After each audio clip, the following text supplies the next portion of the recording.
Y ella lo describe de esa forma. El primer recuerdo que tengo de mi padre es que él está metiéndome la lengua en la boca hasta la garganta y a mí me duele. Hablaremos del abuso infantil, un tema muy doloroso para todos. Y hoy tenemos un invitado muy especial. Él es Jeiber Rivera, periodista y escritor. Junto con el doctor Belisario, hoy vamos a analizar este tema. Bienvenido a Operación Crimen. Muchas gracias, Valentina. Un saludo muy especial para todas las personas que nos escuchan, que nos ven y complacido de estar en este día con ustedes. Pues yo creo que, doctor, empezar a que Jeiber nos cuente un poco de uno de sus libros. Has escrito 4 libros, ¿verdad? Pero sería importante que nos hablaras de inocencia robada, abuso sexual en los niños. ¿Cómo fue esta experiencia? Bueno, pues fue una investigación, es una investigación periodística que tiene un contexto, si se quiere, doloroso, porque hablar de este tipo de situaciones o de este tipo de temas de abusos en todos los espacios o en todas las edades es doloroso, pero mucho más fuerte cuando se habla de niños, niñas y adolescentes. Cuando vamos a la primera infancia, cuando vamos a esos infantes que nos acompañan a diario en nuestra casa, en los colegios, en todos los espacios, y cuando entendemos y vemos que lamentablemente la mayoría de los abusos se dan en el seno del hogar, que más del 80% de los abusos son cometidos precisamente por los padres, por los cuidadores, por el núcleo cercano, que son los que deberían cuidarlos, los que deberían protegerlos, y lamentablemente son quienes más los violentan. Entonces, enfrentarse uno a este tipo de situaciones, a este tipo de investigaciones que son reales, que estamos hablando de temas que no estoy ficcionando, que no estoy hablando de una novela, que no estoy creando una historia a partir de un hecho, sino que son uno y dos y cientos y cada día están ocurriendo. Y mientras aquí estamos sentados hablando, mientras ustedes están viendo este programa y lo están escuchando, están ocurriendo esos casos. Es muy doloroso. Y no solamente en Colombia, en el mundo entero. Doctor Belisario, ¿qué pasa por la cabeza de este tipo de personas?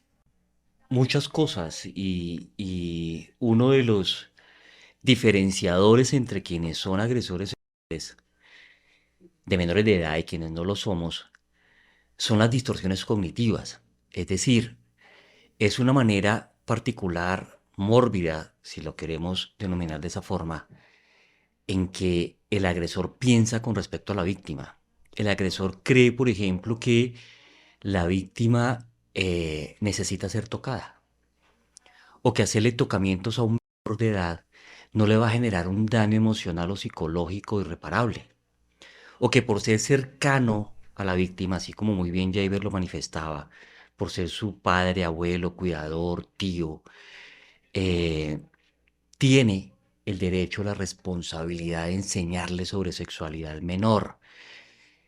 Bueno, hay varios elementos ahí retorcidos, si lo queremos denominar así, que tiene el agresor en su mente con relación a la forma como visualiza a la víctima. Son distorsiones cognitivas, es decir, formas de razonar para justificar precisamente su actuar. Jeiber, ¿cuál fue el caso que más te impactó?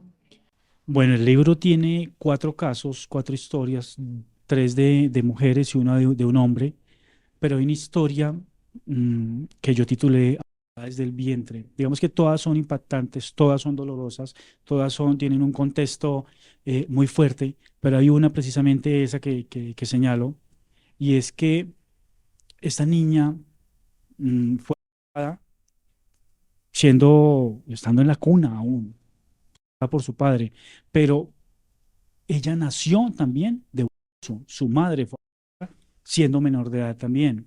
Entonces ella nace a raíz de abuso, pero el ciclo continúa. La cadena no se rompe, la cadena continúa con ella y su padre abusa de ella. Es tanto que ella recuerda, el primer recuerdo que ella tiene de su infancia es cuando el papá está de ella. Y lo dice así, lo digo así porque yo digamos que transcribo y hago el trabajo de los libros, en el libro precisamente para que el lector sienta que está hablando con la persona, con la víctima, con el profesional, con el experto, que yo como comunicador o como escritor le estoy interpretando a mi amaño o a mi modo lo que quiero, no, sino que se sienta que está así, sentado hablando con la persona. Y ella lo describe de esa forma. El primer recuerdo que tengo de mi padre es que él está metiéndome la lengua en la boca hasta la garganta y a mí me duele. Ese es mi primer recuerdo. Entonces, cuando uno se encuentra con ese tipo de confesiones, es dolorosísimo, pero además no solamente es ese tipo de situaciones, sino muchísimas más. Esa es una historia que a mí literalmente siempre la resalto que es muy, muy fuerte. O sea, vuelvo y repito, todas tienen un contexto bastante complicado porque lamentablemente todas ocurrieron en el hogar, todas ocurrieron en el seno de la familia. Doctor, lo que acaba de decir Jaber, porque dentro de las familias se vuelve a repetir la historia. Voy a leer los de la neurociencia. En alguna ocasión yo aquí mencioné constelaciones familiares y sé que no tiene un contenido científico como tal, pero eso no niega que exista, ¿sí? No todo tiene que tener un contenido científico, ¿no? Para que uno se refiera a, o para que uno describa situaciones. Entonces lo voy a hablar como cimientos emocionales, ¿sí? Cuando no se trabaja sobre los cimientos emocionales, es decir, qué traemos nosotros al nacer de nuestras familias y no se elaboran esos dolores o o esas circunstancias tan fuertes como es el actual, pues tiende a repetirse. Si una mamá que no elaboró, no sanó, no redefinió, no resignificó lo que le ocurrió, es decir, no entrenó su cerebro para que eso no fuera doloroso, sino para que fuera una situación de aprendizaje y precisamente educar a su hijo. Pero educar no es cuidarlo, no es sobreprotegerlo, no, es eso, es enseñarle sobre la situación. Es que incluso en algún momento hable con él o con ella sobre lo que pasó, ¿sí? Cuando ya es un adolescente o un adolescente. Es que entienda que nadie debe tocar sus partes íntimas a diferencia de su papá, su mamá, en circunstancias que no tienen por qué ser libidinosas. Que entienda que nadie puede darle regalos para que guarde un secreto, que los secretos no son correctos con desconocidos o con alguien conocido que lo presione para que guarde ese secreto.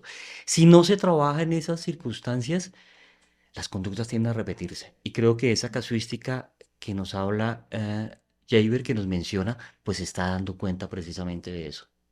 Jaber, ¿cómo fue el primer contacto que tuviste con estas personas? ¿Llegaron tranquilas? ¿Estaban asustadas? ¿Cómo fue?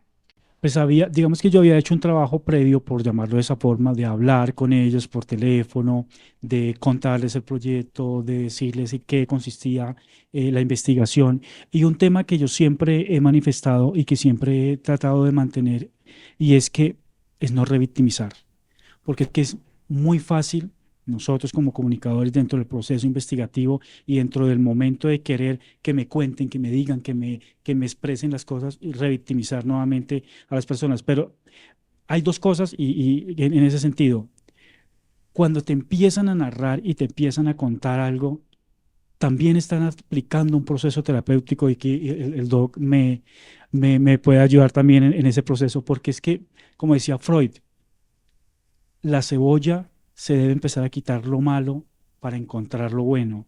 Y así somos los seres humanos también, empezar a quitar esas capas de dolor, esas capas de sufrimiento y que nos han marcado para empezar a sanar, para empezar a que lo bueno que todos tenemos empiece a aflorar y que empiece a haber esa sanidad. Y cuando uno empieza a hablar de un tema, empieza a sanarlo. Cuando uno empieza a enfrentarse a ese tema, empieza a sanarlo. Entonces, digamos que el primer contacto era decir eso: lo que no quieras contarme, jamás voy a presionar ni voy a ir más allá. Más bien, si quizás con mis preguntas te sientes incómodo o incómoda, dímelo. Dímelo con confianza porque pues obviamente, vuelvo y repito, uno puede irse un poco más allá dentro del mismo contexto de querer preguntar y querer obtener información. Entonces es eso. Pero digamos que ya había hecho como ese previo, ya luego encontrarme con las personas. Es más, me pasó algo súper cómico. Me llamó una persona cercana y me dijo: tú que trabajas con temas culturales y con artistas y todo, mi hija acaba de graduarse en arte dramático y está buscando un manager. ¿Tú la puedes ayudar o algo? Y yo, Yo a esta persona pues la conozco hace muchos años y yo le dije, sí, claro, por supuesto, si quiere darle mi número, dile que me llame y hablo con ella. Me llamó y me dijo, quiero que veas mi página. Y me mandó la página y dentro de su página tenía un apartado que decía algo como fundación para ayudar a personas en procesos o que han sido víctimas de abuso. A mí eso me llamó la atención y le pregunté, ven, ¿por qué tienes esto acá? Entonces me dijo, porque yo fui víctima de un tío cuando tenía 10 años, creo que no me acuerdo bien exactamente. Entonces yo le dije, ¿y me quieres contar del tema? Porque yo le conté, estoy haciendo un proceso así, le conté todo el contexto y me dijo, sí, yo no tengo ningún problema. Pues si quieres nos encontramos y te cuento la historia. Y nos sentamos como 2, 3 sesiones y me contó la historia. O sea, fue algo tan casual porque era la hija de un amigo y no tenía ni idea. Y al papá, que es mi amigo, a él no, mi papá se enteró y él nunca quiere hablar del tema porque quiere olvidarlo. Por supuesto, cuando hay una víctima además del dolor que se causa, también por eso muchas veces no se denuncia y es que existe una vergüenza, la vergüenza social del señalamiento, porque es que como sociedad y como seres humanos somos muy fáciles para acusar y para señalar, para apuntar con el dedo y discriminar por la razón que sea. No importa lo que haya pasado, pero siempre tendemos a hacerlo como seres humanos. Y es algo que nos cuesta demasiado, que cuesta a veces desprenderse de esos temas como cuando se habla de masculinidades, de nuevas masculinidades, en fin, todos estos temas de equidad de género. Es igual, es muy similar. Y así se fueron dando las historias, así se fueron dando, digamos que dentro del proceso investigativo. Y hablé con otras personas que dijeron, yo te cuento, pero no quiero que hables de mi historia. Yo te la cuento para que la sepas y todo, pero nada. Y así se fueron dando. Realmente, finalmente, se dieron 4 historias que son las que están contadas y narradas en el libro.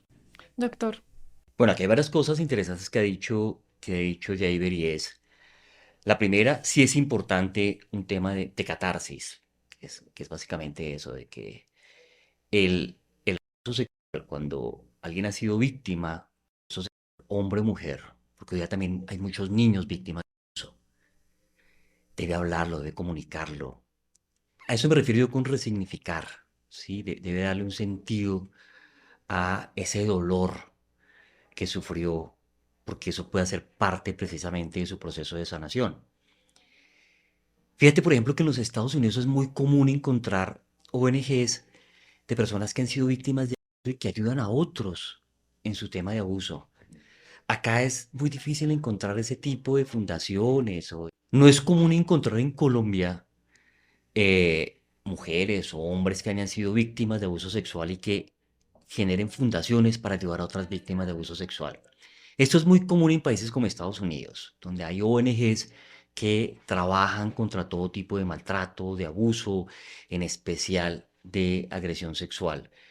Yo creo que también es una invitación para que acá, como una medida incluso terapéutica, empecemos a hablar, a conversar sobre esa experiencia dolorosa, a resignificarla, como digo yo, para que precisamente esos sean contextos de sanación y evite que se repita generación tras generación estas situaciones de abuso sexual infantil.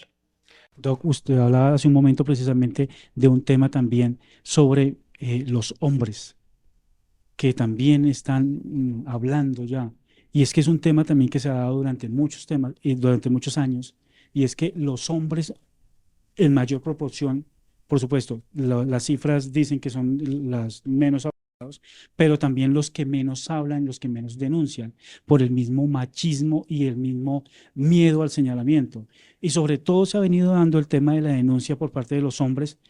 eh, si lo vemos y lo documentamos cada día, sobre todo con casos que ocurren a partir de la religión, a partir de la iglesia, a partir de los que se dan dentro de la parte eclesiástica. Y ahí, digamos que cuando una persona empieza a hablar y empieza a decir lo que pasó, eso ayuda a que otro más lo haga, a que otro más lo diga. Por ejemplo, cuando hay una en serie y alguien lo señala y hay otra persona que lo señala y empiezan a salir más casos, eso da la valentía, si queremos llamarlo así, para quien lo ha vivido y quien ha padecido esa misma situación, salga y lo diga y lo exponga y se pierda el miedo, porque a veces no tanto es el miedo a denunciar, es el miedo al señalamiento y es el miedo a que esa denuncia se queda en absolutamente nada. Lo denuncio, lo digo y ¿qué están haciendo? ¿Dónde voy a encontrar justicia? ¿Voy a tener un resarcimiento judicial que se haga justicia por lo que me pasó hace 5 minutos, hace 5 años o hace 5 siglos, hace el tiempo que haya pasado? ¿Va a encontrar o solamente voy a quedar en que el señalamiento de que, ese fue el abusado o esa fue la abusada y nada más? Eso se ha ido, digamos que cortando esa brecha y cada día por eso a veces encontramos más denuncias a través de las redes sociales, a través de los medios de comunicación, muchas denuncias anónimas también, porque está dando esa valentía de empoderarse la persona y decir, yo fui víctima de X o Y situación y lo denuncio. Mencionas a los hombres y en tu libro tienes un caso de un hombre. Me gustaría que de pronto nos contaras cómo fue esa experiencia. Sí, es un chico que vive en Valencia, Venezuela, con quien hablé, con quien conocí su caso. Y hay algo que me llama mucho la atención y ahí voy al tema religioso que también tocaba hace un momento, y es que él dice, perdón, que muchos de esos abusos se daban en un espacio donde la familia lo tenía dedicado como a un altar y habían imágenes religiosas. Y él confronta el tema de las creencias familiares y es decir, si estoy en un espacio que supuestamente es sagrado, ¿dónde estaba Dios en el mundo? Es una confrontación que hace internamente y con su familia, eh, y especialmente con su tía, a quien le manifestó la situación y que ella nunca hizo nada, en ese tipo de espacios. Y la situación no solamente la vivió él, sino también la vivieron otros miembros de su familia. Doctor, ¿qué puede decir de esto y por qué para los hombres es más difícil que para las mujeres? Valentina, es más difícil para los hombres precisamente por el contexto cultural, por el contexto religioso, por el contexto social, que hace que si un hombre denuncia una situación de abuso sexual, primero se estigmatice, segundo, pues sea objeto inclusive de burla. Tercero, y estaba pensando en eso mientras Javier hablaba, yo conocí casos de denuncias de hombres que muchos años después decidieron poner en conocimiento, denunciar oficialmente abusos sexuales y hacían parte de la comunidad LGTBI. Entonces a veces el mismo órgano judicial en su momento le dice, pero entonces por eso es que se volvió así, o esa necesariamente es consecuencia de. Y pese a que sí es cierto que en muchos de la comunidad LGTBI se presenta esta situación, no es la causa, o sea, no hay por qué estigmatizarlo de esa manera. Ese no es la situación causal. Adicionalmente, debemos entender otra cosa y es que Colombia desde hace más o menos 3 años, en el gobierno anterior, abrió mediante un decreto de presidencia la imprescriptibilidad, es decir, que no prescribe el delito sexual contra menor de edad. ¿Qué significa esto, Valentina? Que cualquier persona a la edad que tenga puede denunciar un abuso sexual, una agresión sexual que hubiera tenido en su niñez o en su adolescencia, antes de los 14 años, que es cuando, digamos, aquí más se penaliza este tipo de delitos. Y el hecho de que lo denuncie 10, 12 años después de ocurrido no le quita credibilidad. Fíjate que en países como Francia hubo todo un despliegue por denuncias de hombres precisamente víctimas de delitos sexuales que denunciaron algunas personas reconocidas. También ocurrió en los Estados Unidos de haber sido víctima de estas personas, poderosas en su momento, muy mediáticas y que hasta ahora tuvieron el valor de denunciar la forma como fueron víctimas de estas agresiones sexuales. Hay que tomarlo en cuenta, la ley lo permite, lo pueden hacer. Eso les iba a preguntar ya para los dos. Como estamos hablando de menores de edad, es más difícil porque un menor de edad de pronto no sabe dónde denunciar o cómo decir, sino tendría que decirlo un adulto, ¿no? O en ese caso, ellos, ¿qué pueden hacer? El delito en calidad de delito o de acceso carnal, que son las dos modalidades. Bueno, hay una de exposición a pornografía, pero principalmente en abuso y acceso con menor de 14 años, incluso con menor de edad, debe hacerse a través de su representante legal, ¿sí? O de un adulto. El adulto es quien coloca la denuncia y el menor o la menor es quien se constituye directamente en víctima. ¿Sí? Los familiares también llegan a ser víctimas, por eso la representación de víctimas, que por lo general es un abogado de oficio o una abogada de oficio, es quien está del lado de la familia y de la víctima como tal. Pero ellos como tal no es que lo hagan de manera directa. ¿Cuál es la ruta? Una vez este mayor de edad, padre, madre o cuidador, coloca la denuncia, lo primero que se hace es tomarle al menor una declaración a través de una entrevista forense en un contexto muy especial llamado cámara Gesell, que inclusive queda videograbado y que se constituye en elemento material de prueba. Y en medicina legal, un examen de clínica forense, que es una auscultación, bien sea externa o interna, del menor, dependiendo si estamos hablando de actos o de un abuso como tal. Eso es más o menos la ruta. Puede que de ahí también sea remitido a psicología o psiquiatría forense o alguna ONG que trabaje con el tema del delito sexual, como por ejemplo Creemos en Ti o algunas otras que hay, y que esto complemente de manera colateral toda la investigación en delitos sexuales. Pero ese es el procedimiento. Jaber. Sí, no, el doctor Belisario ha explicado completamente la ruta. Hay un tema también que medicina legal tiene y es que si hay algunos atenuantes, por ejemplo, dentro de toda esta inspección que se hace, dentro de todos estos procesos, o se remite a psicología o a psiquiatría también, dependiendo los contextos, y eso está parametrizado precisamente en todas las guías que tiene medicina legal. ¿Qué dificultades tuviste mientras realizabas el libro? Wow, digamos que enfrentarse uno al tema es la principal dificultad y tratar de que no lo toquen. Y yo lo digo en una parte del libro, y es que cuando uno empieza a hablar de este tipo de situaciones, de temas, y cuando tiene dos chiquitos a tu lado creciendo en tu casa, y empieza a conocer este tipo de situaciones, uno dice, ¿cómo los blindo para que esto jamás los vaya a tocar? O sea, se confronta mucho y empiezas a ver con otros ojos, si se quiere, a esos chiquitos. Yo tengo dos hijos, una niña y un niño. El niño tiene 11 años en este momento, la niña 6. Entonces, estaban mucho más chiquitos, por supuesto, cuando estaba haciendo el proceso de investigación. Y el libro está dedicado a ellos, especialmente, y a las víctimas, para que este delito, este monstruo, como yo lo llamo, jamás se acerque a sus vidas en ningún espacio, en ningún momento. Esa es la principal dificultad que uno encuentra. Luego, ya el proceso como que va fluyendo un poco, pero lo otro es encontrar las personas y las víctimas que te quieran contar su historia realmente desde el momento que recuerden, y vuelvo y repito con lo que decía al comienzo, sin ir a revictimizar, pero que cuenten esa historia, que quieran también, en determinado caso, si ellas lo desean, hablar en público.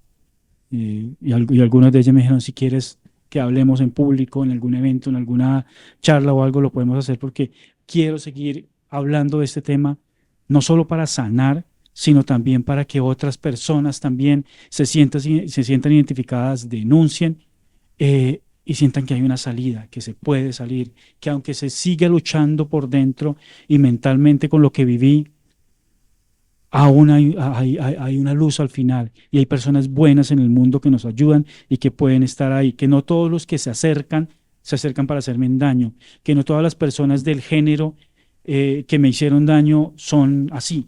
Y eso. Entonces, encontrar como ese tipo de esperanza en medio de todas las dificultades, en medio de todo el dolor que aún albergan, eso en cierta forma reconforta.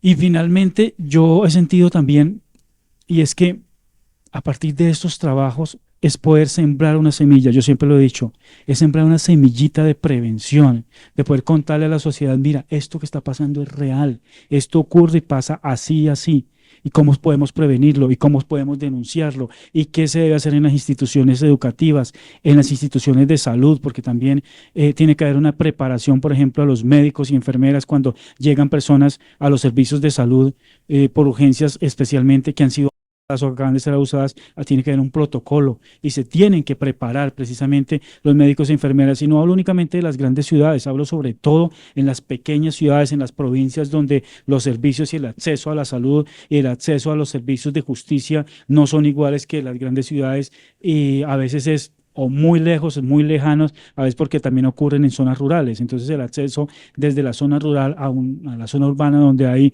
una enfermera o un médico que los atienda no es fácil, o donde, no sé, la policía un comisario de familia o la fiscalía, en fin, quien esté operador de justicia en esa zona, los atienda también, a veces no es tan fácil. Entonces, es empezar como a generar esa cercanía, y eso es lo que intento con este tipo de trabajo. Doctor, en su caso como psicólogo forense, ¿ha tenido casos así que ha llevado? Muchísimos, muchísimos. Es parte incluso de mi cotidianidad. Trabajar delito sexual, trabajar violencia intrafamiliar, em, trabajar temas de dudosa, pero en especial y en un gran porcentaje delito sexual. Y respecto a todo lo que nos ha compartido Jaber, quisiera puntualizar dos cosas. La primera, es un mito pensar o creer que quien ha sido objeto de abuso necesariamente va a ser un potencial abusador. Eso no es cierto. Y también es un mito pensar o creer que quien ha sufrido abuso sexual tiene por sí mismo las herramientas suficientes para salir completamente adelante por sí solo. No. O sea, si alguien que nos está viendo y escuchando cree o siente que sufre sexual y que solito se curó, se está engañando. Tiene que trabajar en eso, tiene que elaborarlo, tiene que conversarlo, tiene que trabajarlo. De lo contrario, no va a ser posible que lo resignifique y que lo supere. Los preparan las mamás para que hablen en contra de sus papás, para ellas quedarse con la custodia. Eso no es así. Nosotros como adultos no nos abrimos, como decimos popularmente, en una consulta psicológica de una vez en la primera sesión, porque no tenemos la confianza con el terapeuta para decirle, me pasó esto, así, y eso que somos adultos, mucho menos un niño. Un niño sí puede saber sentir incomodidad, saber que algo es malo cuando su propio papá la está bañando, si hablamos de una niña, y le mete el dedo en la vagina. Y lo sé porque me lo han contado niñas de más o menos, no han cumplido ni los 3 años. ¿Qué ha sido lo que más te ha conmovido de todo esto? Pero ¿cuántos casos no ocurren que no se denuncian? El subregistro que hay puede ser 3 veces mayor a lo que se denuncia o a lo que se registra.